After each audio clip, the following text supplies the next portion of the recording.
अस्सलामुअलैकुम।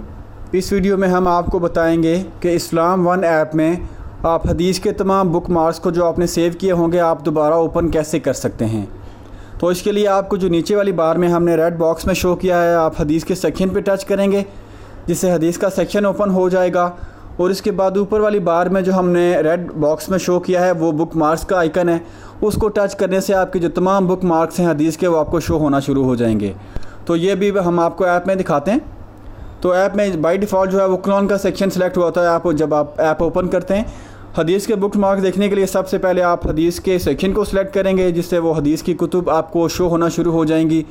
उसके बाद ऊपर वाली बार में जो आपको दरमियान वाला जो आइकन है जिसमें स्टार का साइन है, जब आप उसको सिलेक्ट करेंगे जो जितने भी हदीस की तमाम कुतुब के जो बुक मार्क्स हैं वो आपको इस पेज पे शो होना शुरू हो जाएंगे।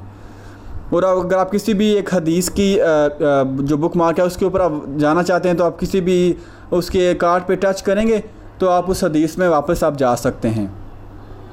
और किसी भी बुक मार्क को डिलीट करने के लिए आप उसके सामने जो रेड क्रॉस का आइकन है उसको टच करने से आप उसको डिलीट भी कर सकते हैं। और जो तमाम बुक मार्क्स को एक साथ में डिलीट करने के लिए आपको ऊपर वाली बार में जो 3 लाइंस का आइकन नज़र आ रहा होगा उसको सिलेक्ट करने से आप तमाम बुक मार्क्स को एक साथ डिलीट भी कर सकते हैं।